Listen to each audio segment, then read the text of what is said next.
Welcome back to the show. Joining us now is head coach Jeff Tedford. You've had a couple of days to look back at the Arizona game. Any different opinion that you have today than you did maybe right after the ball game? No, not really.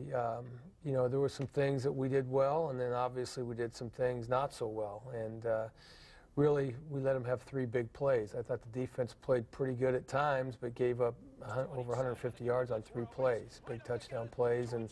And they're a very explosive offense, and they made plays and we didn't. And you know, when that happens, then you end up not being successful. First half, your defense was able to create a couple of turnovers. You were able to capitalize on those turnovers, and at halftime, you led 24-14. At that point in time, you must have felt that your team was in pretty good shape because offensively, you'd moved the ball, and defensively, they scored twice, but then late in that first half, your team was able to get 2 or 3, maybe even 4 3-and-outs. Yeah, at halftime, you know, I thought we'd finished up the half with some momentum by getting the ball back. Sid had a nice punt return, got us down there, we moved the ball down, and then Giorgio kicked the field goal. And you know, but it's not a half game; it's a 4-quarter game, and you know, it's really important that you come out in the second half and execute. And we didn't do a good enough job in any phase of the game. Passing game, it looked like most of the night, although there were 2 touchdown passes in the first half, there were outstanding throws and catches, but it was like a little bit off, a foot here and a foot there, kind of a small margin, but it ended up making a difference for you. It made a huge difference, yeah. I mean, our guys are having to make great catches. We got to put the ball in a position where it's easier for them to catch. We had a lot of balls off guys' hands, and you know, and so we need better ball placement, and we need to have guys. You know, they're not all going to be perfect. We got to have some guys come up with some big plays, but I think for the most part we need to. And it's all, you know, it all fits together. You know, you get a guy in the quarterback's face because the protection breaks down a little bit. He's got to throw it maybe a little earlier than he wants to, and then it's just off target a little bit, you know. And so it's all a team game. You know, offense is all 11 guys has to do their job. And but you're exactly right. You know, there must have been 8 balls go off guys' hands. One of the positives coming out of this game has to be the fact that even though your regular kicker, David Seawright, was unable to make the game, Giorgio Tavecchio came in and was 2 for 3 on field goals, and his one miss was like a 51-yarder that had the distance just a little bit to the right. Yeah, I thought he did a great job. Not only field goal kicking, but kicking off. Yeah. Did a really nice job. And you know, I had some confidence in him. I've seen him in practice hit those 50-yarders, and so I knew he had enough leg. It was just unfortunate. It was a little bit off to the right.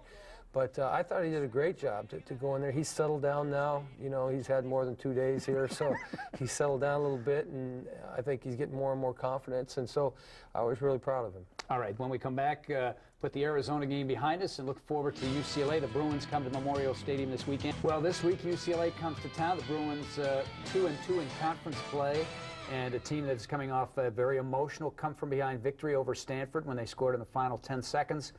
A team that struggles at the quarterback position in that their 2 guys they thought would be 1 and 2 were both hurt in the spring, and now Kevin Kraft has come in. It just looks, game by game, he's starting to pick things up for UCLA. He really is. He has a lot of talent. He's a tall guy. He's mobile.